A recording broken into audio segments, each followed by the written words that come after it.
আমি সুমিতা দাস আপনাদের সকলকে আমার চ্যানেলে স্বাগত জানাই। আজকে আমি একটা ডালের রেসিপি বানাচ্ছি। এটা ছোলার ডাল, আর এটা 250 মতন ছোলার ডাল আছে। এখানে আমি অনেকগুলো সবজি নিয়েছি, 5-6 রকমের সবজি নিয়েছি। এর মধ্যে আছে পটল আছে, ঝিঙ্গা আছে, বরবটি আছে, আলু আছে, এর মধ্যে কচু আছে, কাঁঠালের বিচি আছে। কাঁঠালের বিচি দিয়ে ডাল বানালে খুব খেতে ভালো লাগে। তো কাঁঠালের বীজ এর মধ্যে দিয়েছি। সবজিগুলোকে আমি ধুয়ে কেটে পরিষ্কার করে জলের মধ্যে রেখেছি। আর এর মধ্যে আমি এগুলো এবার আমি প্রেশার কুকারে সিদ্ধ হতে দেব। তার জন্য আমি এখানে সব সবজি আর ডালগুলোকে দিয়ে দিয়েছি। আর দিয়েছি কাঁচা লঙ্কা, এর মধ্যে দিয়েছি 4-5টা কাঁচা লঙ্কা এর মধ্যে দিয়েছি।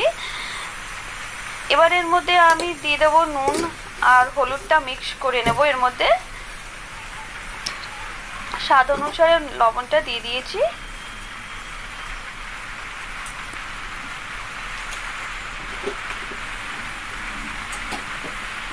আর 1 চামচের মতন হলুদটা দিয়েছি এর মধ্যে। এবার এর মধ্যে জল দিয়ে দেব। আমি জল দিয়ে এটাকে সিদ্ধ হতে বসাবো।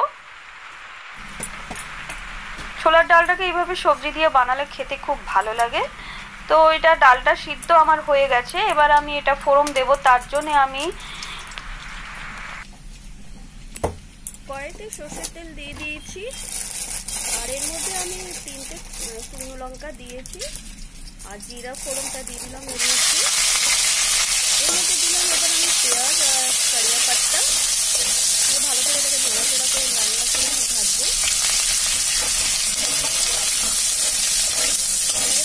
ডালের মধ্যে দিলে সুন্দর একটা ভালো গন্ধ আছে, খেতেও খুব ভালো লাগে। এর মধ্যে 1 চামচের মতন হিং দিলাম আমি।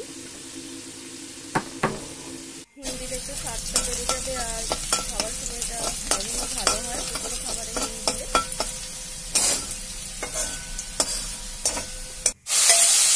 এবার আমি ডালটাকে ঢেলে দেবো।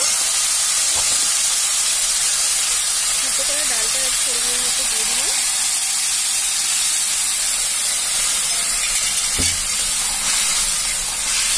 ডালটাকে ভালো করে নাড়াচাড়া করে নেব।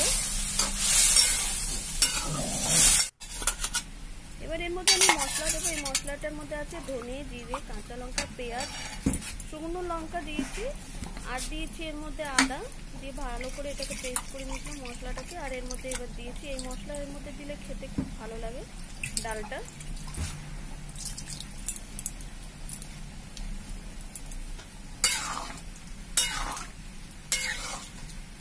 একটু মশলা মশলা হবে।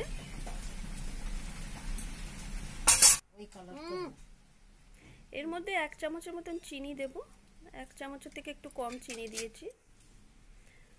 আর ডালটা আবার সিদ্ধ হয়ে গেছে, ফুটে উঠেছে। এবার এটাকে আমি নাবিয়ে নিয়েছি। নাবিয়ে নেবার পর একটা আধা লেবু আমি দেব, লেবুর রস। ডালটাকে নাবাবার পর আমি লেবুর রস দেব। তো এইভাবে চানা ডাল বানিয়ে দেখবেন, খেতে খুব ভালো লাগে। আমার এই রেসিপিটা যদি আপনাদের সকলে ভালো লাগে তাহলে একটা লাইক, শেয়ার, কমেন্ট, সাবস্ক্রাইব করে দেবেন। আর আমার চ্যানেলটির পাশে থাকবেন। এইভাবে নতুন নতুন রান্নার ভিডিও নিয়ে আপনাদের সকলের সামনে আসবো। ততক্ষণে আপনারা সকলেই ভালো থাকুন।